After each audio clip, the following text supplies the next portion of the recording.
So I think the way that we're trying to help people develop emotional intelligence is flawed. The vast majority that people I'm working with have gone through this barrage of psychometrics and other forms of assessment, and they've been left feeling more anxious than when they started. And the reason for this is because actually those instruments have just been applied cold, and they've been applied cold to help them build self-awareness. But actually, for the vast majority of leaders that I work with, they're really struggling already in their role. And so when they're hit with all of these different forms of instruments, actually it doesn't help them. What it does is it breeds anxiety. They start to feel like they're waiting to be found out. And the reason for that is because actually what's missing is that they haven't been helped to develop a really clear sense of identity and purpose for their leadership. And so what they play to and what happens is the paradox of self-awareness really kicks in. So let me explain this just a little more deeply. So if we take the vertical axis in this model to be success and fulfillment, in the form that we want to define for ourselves, and we take the horizontal axis as self-awareness,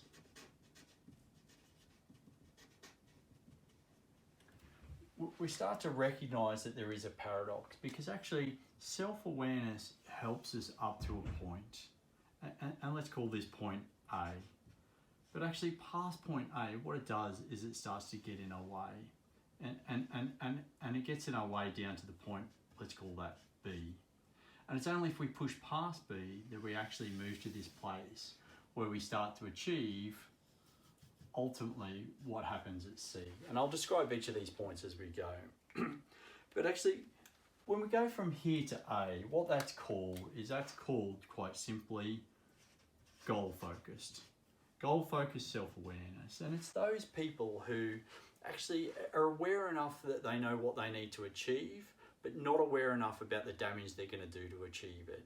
So unfortunately, we see a lot of these people at the top of organisations. Why? Because they've been able to really bulldoze through and get stuff done, and they haven't really cared too much or even been aware too much of what damage they've done along the way, or who they've had to step on. And so for those people, they have a certain level of self-awareness, but not a lot. For the next range of people, and this is where I think the vast majority of people sit in organisations, especially in leadership roles, it's what I call the over-regulated space.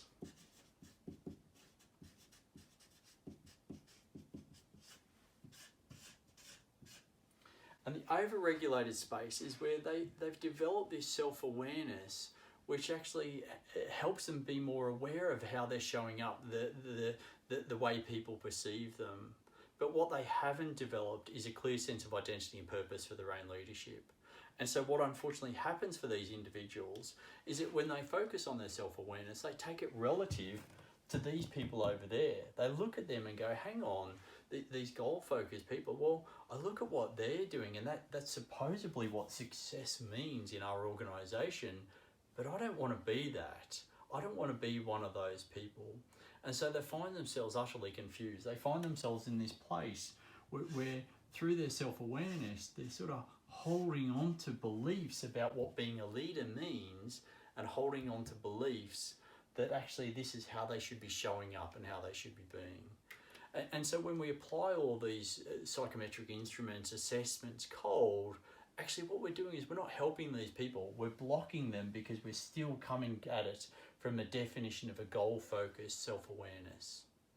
So for me, rather than just apply them cold, as I've been saying, what we need to do is we need to first help people really develop a deeper sense of identity and purpose for their leadership. And this is what I call an evolving state. And so in the evolving state, we start to get people to really answer the three questions of who am I, why am I here, and how will I lead and live? And through the evolving state, by really contemplating and answering those questions, what they do is they start to create this definition for themselves. And the wonderful thing about that is that they start to use their self-awareness in a way that's helping them craft that definition, so they step into a place where they feel more authentic in terms of their identity and more purposeful in terms of their leadership. And that ultimately takes them through to a place of what I call purposeful leadership. And so for me, I think developing emotional intelligence and self-awareness in leaders is great, but it just can't be done cold, because all it does is it keeps people trapped in this over-regulated space, making comparators back to the old models of leadership. For me, what we've got to do is we've got to start by getting them to answer the 3 questions. So ultimately what they do is they focus their self-awareness against a clearer definition of their own identity and purpose for how they seek to show leadership. And ultimately, that's where true emotional intelligence comes from.